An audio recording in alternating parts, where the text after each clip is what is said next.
बिस्मिल्लाहिर्रहमानिर्रहीम, अस्सलाम वालेकुम। आप देख रहे हैं अल्ताजी फूड और मैं हूं आपके साथ आपका भाई सूफी। आज आपका भाई लेकर आया है आपके लिए आलू के कतलियों की पकोड़े। इंतहाई मज़ेदार बनते हैं, बड़े टेस्टफुल बनते हैं और सिंपल तरीके से बन के तैयार हो जाती हैं। ज़्यादा मेहनत करने की ज़रूरत नहीं होती। और इसके साथ हम एक मज़ेदार किस्म की चटनी बनाएंगे जो इस पकोड़ों के मज़े में चार चांद लगा देगा।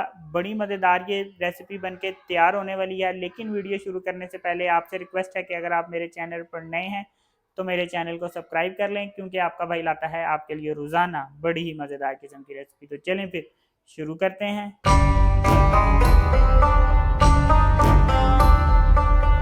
तो सबसे पहले हम मज़ेदार किस्म की चटनी तैयार कर लेंगे। तो उसके लिए यहाँ पे मैंने हरी मिर्चें ली हैं, 4 अदद मैंने हरी मिर्चें ली हैं। 4 अदद ही मैंने लहसुन के दाने लिए हैं। थोड़ा सा मैंने पुदीना लिया है और इसको अच्छी तरह से धो लिया है। यहाँ पे मैंने धनिया लिया है, ये धनिया भी हम इसमें शामिल कर देंगे। धनिया ज़रा थोड़ा ज़्यादा मिकदार में जाएगा इसमें। 1 टीस्पून सफ़ेद ज़ीरा है, ये भी इसमें शामिल कर देंगे। 1 टेबलस्पून इसमें हम चीनी शामिल करेंगे। 1 टीस्पून हम इसमें नमक शामिल करेंगे। और यहाँ पे मैंने इमली का पल्प लिया है, ये भी इसमें शामिल कर देंगे। अब हमने इसको अच्छी तरह से ग्राइंड कर लेना है, तो इसको ग्राइंड कर लेते हैं। ये देखें, इसको मैंने इस तरह से ग्राइंड कर लिया और मज़ेदार किस्म की ये चटनी बनके तैयार हो गई है। मैंने ग्राइंड करते वक्त इसमें पानी नहीं डाला। आपको अगर ज़रूरत हो तो आप इसमें थोड़ा सा पानी शामिल कर सकते हैं, लेकिन ज़्यादा नहीं करना, थोड़ा सा। तो अब बारी है कि हमने पकोड़े किस तरह से बनाने हैं। तो यहाँ पे मैंने आलू को देखें इस तरह से लंबे लंबे पीस में काट लिया है। आलू लेना है बड़े साइज का और उसको इस तरह से हमने बड़े बड़े स्लाइस में काट लेना है। ये देखें इस तरह से। यहाँ एक बाउल में मैं बेसन ले लूँगा। बेसन को मैंने पहले अच्छी तरह से छान लिया था। अब यहाँ पे मेरे पास 1 टीस्पून साबुत धनिया है, 1 टीस्पून सफ़ेद जीरा है, 1 टीस्पून चाट मसाला है और हाफ टीस्पून पिसा हुआ गरम मसाला है। ये सारी चीज़ें इसमें शामिल कर देंगे।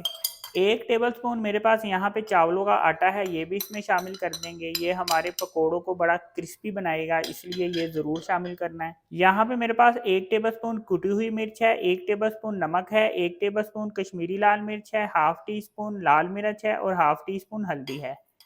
ये चीज़ें इसमें शामिल कर देंगे। नमक मिर्चें आप अपने टेस्ट के हिसाब से ले सकते हैं। थोड़ा सा मैंने धनिया काट के रखा है, ये भी इसमें डाल देंगे। धनिया सिर्फ थोड़ा सा ही जाएगा। अब पहले हमने इसको अच्छी तरह से मिक्स कर लेना है। ये मिक्स बहुत अच्छी तरीके से होना चाहिए। अब हम इसमें पानी डालेंगे और इसका हमने एक पेस्ट सा बना लेना है।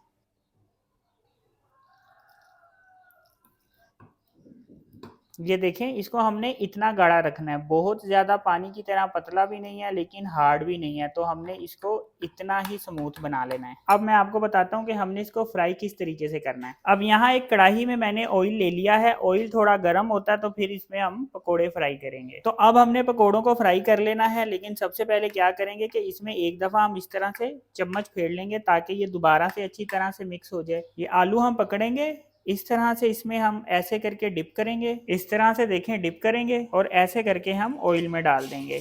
बाकी के भी जितने हैं सब हम इसी तरह से देखें ऐसे करके डिप करेंगे और साथ ही कढ़ाई में यूं करके डाल देंगे। ऐसे करके डिप किया और यूं करके डाल दिया और माशाल्लाह से ऐसे ज़बरदस्त पकोड़े बनके तैयार होंगे कि आप इस रेसिपी के दीवाने हो जाएंगे। इतने ज़बरदस्त ये पकोड़े बनके तैयार होते हैं।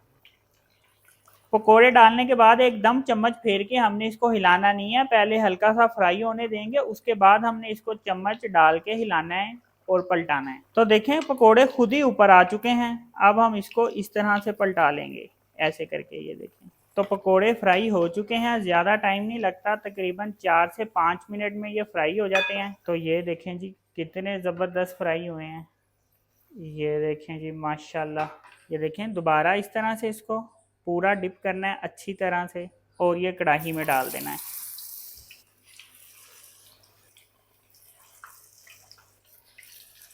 अब इस तरह से इनको पलटा लेंगे जितने भी पकोड़े हैं। ज़्यादा टाइम नहीं लगता, ये देखें थोड़ी सी ही देर में ये फ्राई हो जाते हैं। तो ये देखें जी बाकी भी पकोड़े फ्राई हुए हैं, कितने ज़बरदस्त फ्राई हुए हैं, ये चेक करें।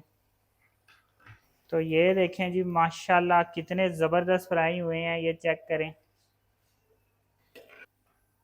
तो ये देखें जी माशाल्लाह अल्हम्दुलिल्लाह कितने ज़बरदस्त पकोड़े बनके तैयार हुए हैं। अपने भाई के कहने पे इस तरह से एक दफ़ा पकोड़े बना के ज़रूर ट्राई करें, बड़े मज़ेदार बनते हैं और बड़े क्रिस्पी बनते हैं। तो अगर आपको ये मेरी वीडियो पसंद आई तो मेरी वीडियो को लाइक करें और मेरे चैनल को सब्सक्राइब करें और अपनी कीमती राय का भी इज़हार ज़रूर कीजिएगा। अपना ख्याल रखें, दुआओं में याद रखें।